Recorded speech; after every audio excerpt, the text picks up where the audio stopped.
the experience of watching the news and seeing the Chileans ransacking stores and all that, how do you think that affected the population of Chile itself and the world?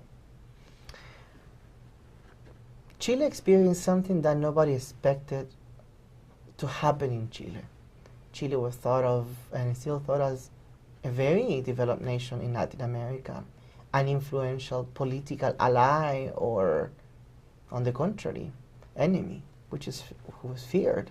Chile is a model of progress, education, development, progressiveness. So having people looting in Chile after the earthquake not only was shocking for those who were watching the news because they didn't expect it to happen in Chile, but those who were in the country, for some, it was shameful. They were ashamed of seeing that in the middle of disaster, tragedy, pain, sorrow, and loss, people were taking advantage of the situation and taking what actually it was not needed. Plasma TVs, refrigerators, washing machines, when there is no electricity, and not in the near future the recovery of any electrical power, as was the case, any of those items, along many others, prove of no necessity or even value for the people. So watching on through the news, people were, stealing things, that was the word, caused a reaction of anger and frustration. For those who were not physically affected because they live in homes that they survived the earthquake, or they had the money so they have stock of food at home, and they were able somehow to recover of the physical effect of the earthquake, they're angry, they are upset, they are frustrated, they're ashamed of this situation taking place. So not only we have a disaster in Chile that affected people, particularly the poor, those who didn't have strong homes to resist this kind of movement. Not only we have the effect of the old people who were not able to cash the pension check because the machines were not working. But then we have those who were not physically affected, although everyone is affected psychologically, but of being witness of this looting in all places, and of items that were absolutely of no necessity.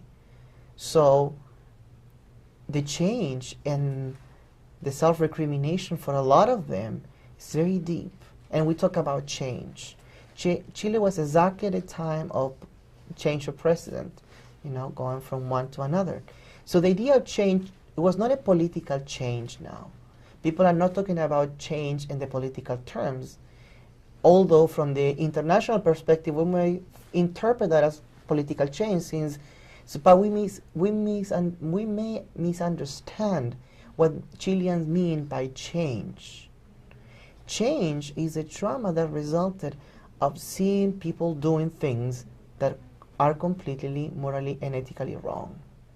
Although I don't deny the change in the political term, there is a psychological interpretation of change when people talk about cambio.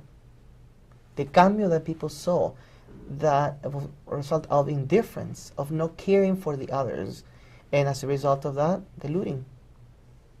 Ransacking supermarkets, not because of food, but for items of no necessity. Burning some places in order not to leave any evidence, and destroying as a result of that food, something that people really need.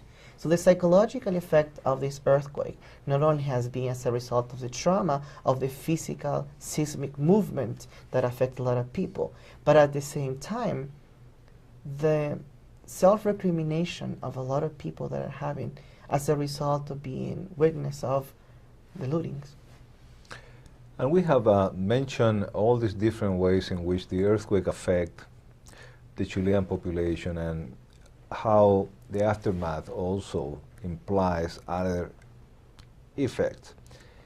But we don't need to forget, or we should remember, that many people found solidarity, support. Many people have an opportunity to reconsider, redefine their life values, and establish a new way to look at their situation And you will see several of those described in our interviews. However, the most important part is that no matter how you live the experience, no country will experience an earthquake without consequences. No country will experience an earthquake and will need no help. So please remember that we still have all the different numbers from the Red Cross and on that you can use to donate to those who are in dire need in Chile. Thank you.